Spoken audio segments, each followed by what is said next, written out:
blood, which this blood madest, revenge his death.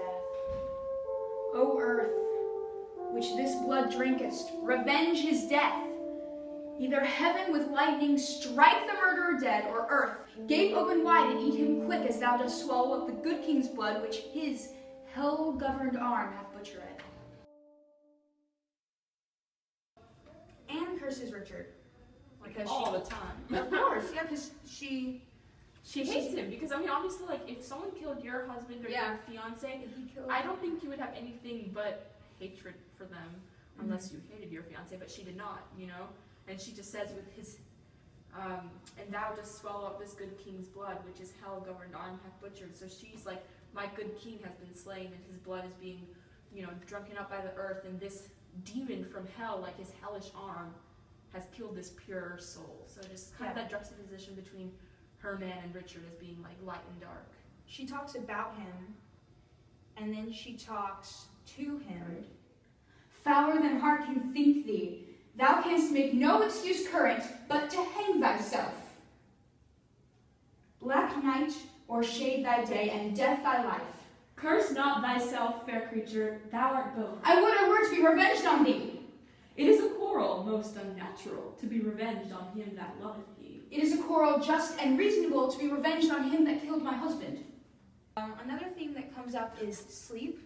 Yeah. She talks about Richard and talks to him and says, "O rest betide the chamber where thou liest." After he says that he, you know, is fit for one place else, which is her bedchamber, which is very sneaky on the Richard's part. It's really sly. I love that one. But she just kind of is very quick to kind of quit back, like, ill rest betide the chamber where thou liest. And that's like a big thing to wish upon someone, because if you're gonna be like wishing some horrible thing to happen to them, there's nothing death. worse than not being able to sleep. Nothing because you worse. just like after that you just, I mean, you feel like death yourself.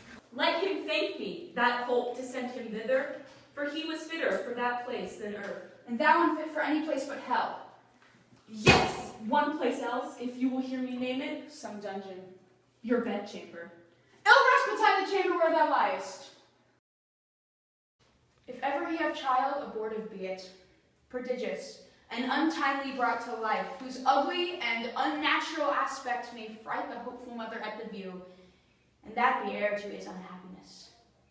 If ever he have wife, let her be made more miserable by the death of him than I am made by my young lord indeed.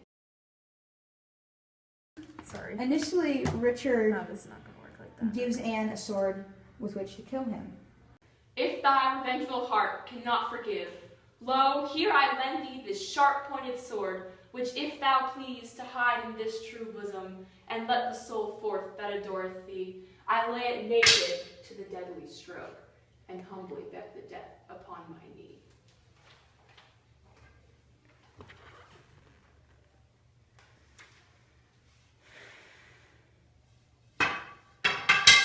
Take up the sword again, or take up me. Arise, dissembler.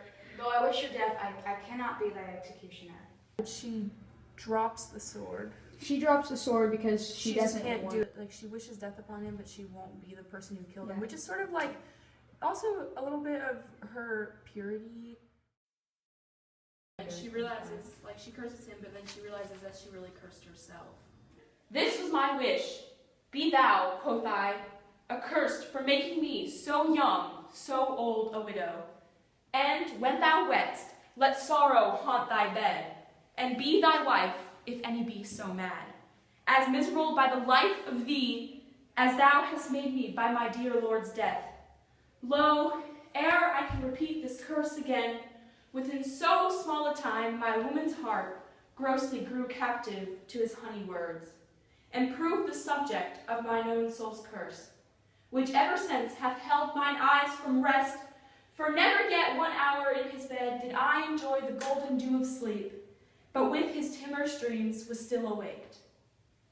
And then later, she tells him to fall his edgeless sword, which means she's telling him, like, let your sword be blunt and not be able to kill anyone, but rather you despair and die instead. Yeah. Thy wife, that wretched Anne, thy wife, that never slept a quiet hour with thee, now fills thy sleep with perturbations.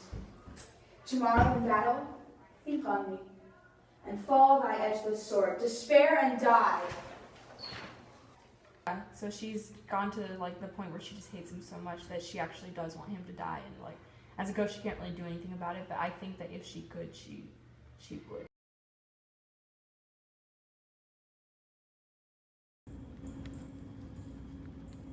Thou quiet soul, sleep thou a quiet sleep. Dream of success and happy victory. Thy adversary's wife doth pray for thee. And that's just sort of representative of the overall like evolution of Anne. Yeah. Because she's just, I mean, we see her at the beginning and she's this grief-stricken woman, and obviously with a lot of anger for the man who caused her so much pain. But she just like can't bring herself to do it because she's kind of gradually getting won over. But she obviously later realizes it's a mistake in Act 4 when she's talking with the other women, and she's like, she knows she's going to be disposed of. She knows that what she did was probably not the smartest thing. She realizes that, and then she realizes that her curse was sort of prophetic and it came true on her. Mm-hmm. And then as a ghost, she sort of is able to be set free from all of that pain and death. And I thought it was interesting that Anne counteracts what Richard wants her to do in cursing him. So he begs a death upon his shoulders by saying, "You take this sharp sword and kill me with it." And instead of taking up the sharp sword, she later tells him to take up a blunt sword and then end up dying himself because the sword sucks.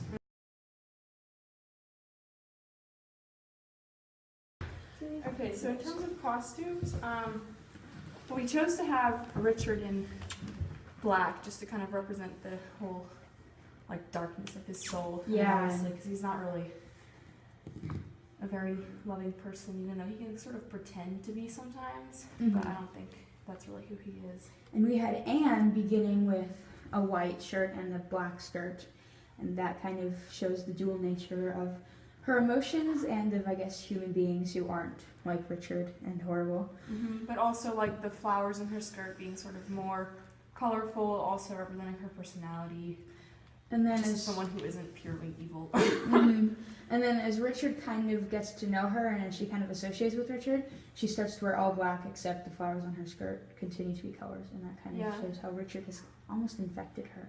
Yeah, and then how she realizes that she was cursed, so like the curse has kind of made her darker, but then as a ghost she's gone back to sort of a pure all white, so like a complete transition. Yeah, as she's a ghost, she's kind of been rid of the curse because it's already befallen her. Yeah. Exactly. So we're symbolic. And we had we chose to go very simple kind of outfits too, to kind of play along with the industrial vibe we have with like the stairwells. And we chose the industrial vibe because like industry is not a place for emotion. It's just kind of like, cranking out, getting it done, which is very much how Richard is as a person. He's all about like getting it done, but not letting emotions get in the way. Mm-hmm. He just kills or whatever, just to rise to the top, and he doesn't actually think about what he's doing.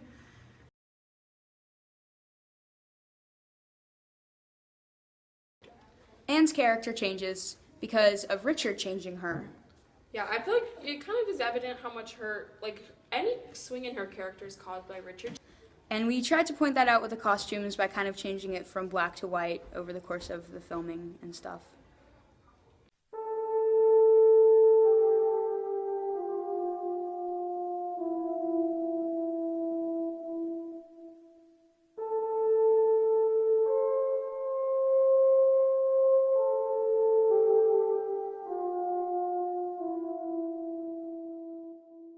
Though I wish your death, I cannot be thy executioner. Bruh! You did it!